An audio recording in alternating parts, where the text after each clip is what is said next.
All right, so today I'm going to present the topic on the relationship between instructional leadership and commitment to change in implementing educational change. Yeah.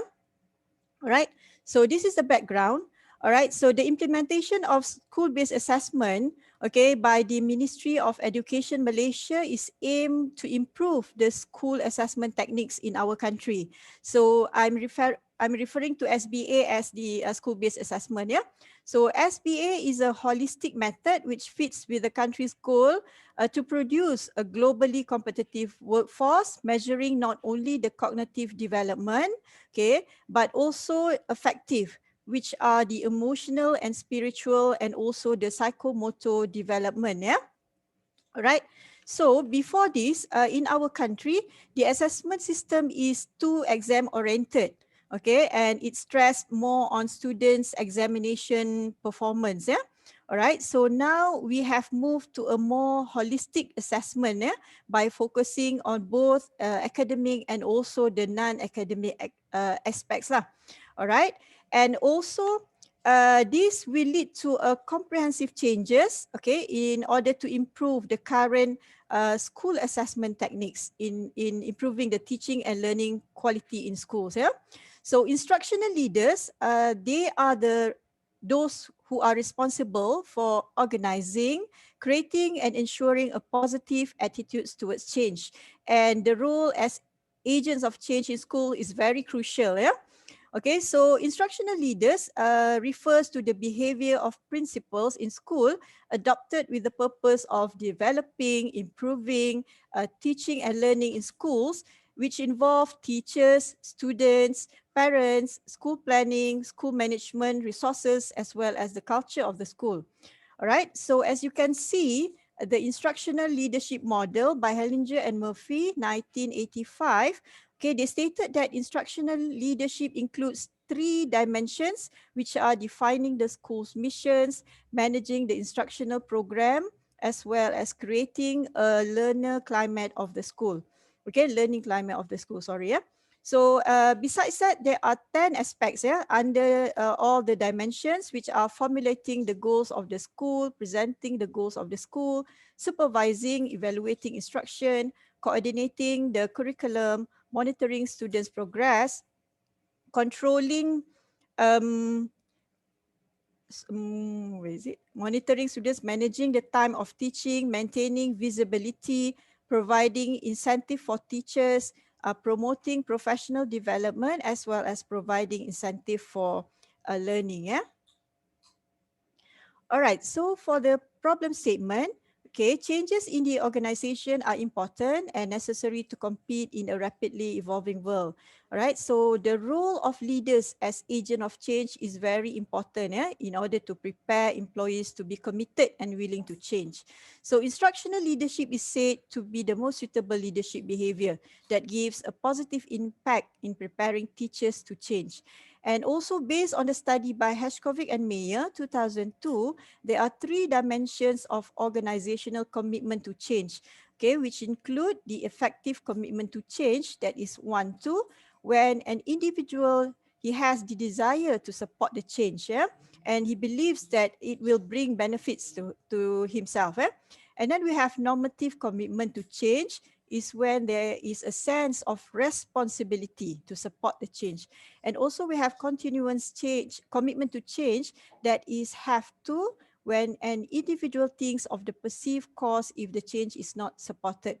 All right, so previous studies examine the effects of leadership on commitment to change. However, most of the studies have focused mainly on one axis of commitment to change, namely commitment, effective commitment to change. Yeah? All right, so therefore, to order obtain deeper insight into the impact of leadership on commitment to change, the study will consider all the three dimensions, yeah, mentioned. Okay, so the purpose of the study is to investigate the effect of principal instructional leadership on the three dimensions of commitment to change, which are effective, normative, and also continuance.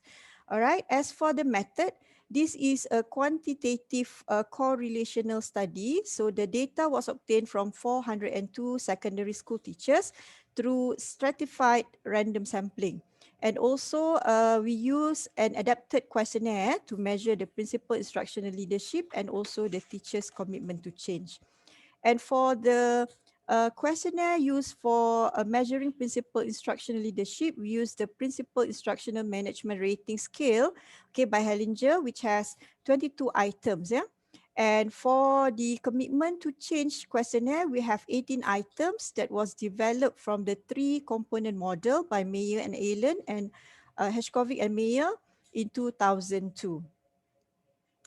All right, so as for the findings, okay, we can see that, okay, the level of instructional leadership, the change effective and normative commitment to change, okay, they have all a high level of means, yeah, with 3.70 for instructional leadership. For the effective commitment to change, that is 4.16, and also the normative commitment to change, that is 3.90. However, for the continuous commitment to change, it is low with 2.20. Okay, and also there were significant relationships between principal instructional leadership with all the 3 dimensions of a commitment to change. Okay, with the R for effective commitment to change, R equals to 0.442. Okay, for normative commitment to change with R equals to 0.5.5. And also for the continuous commitment to change, R equals to negative 0.320. Okay, so there was a significant effect between principal instructional leadership with all the commitment to change dimensions. Okay, so for the first one, when teachers understand, they believe, and they have goals regarding SBA change as conveyed by instructional leaders, they will show effective commitment to change. Yeah?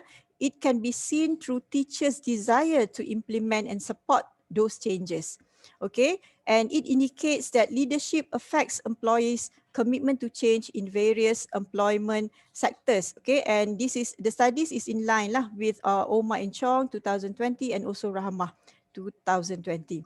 All right, and also the result shows a significant effect between principal instructional leadership and teachers' normative commitment to change. Okay, so this is because when teachers, they have thoughts regarding the importance and necessity of change being implemented, okay, as well as all the benefits and supports from the principals, they have the aspect of normative commitment to change. Yeah.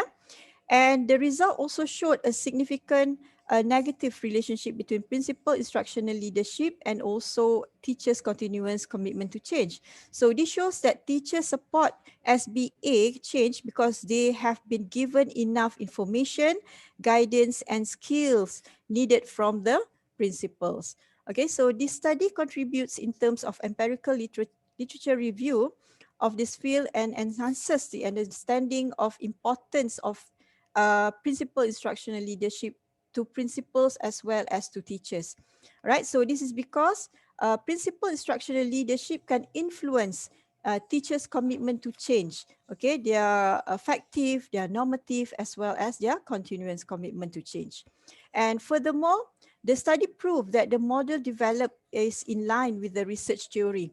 So principals as instructional leaders, they need to prepare the teachers in enhancing their commitment level to implement change.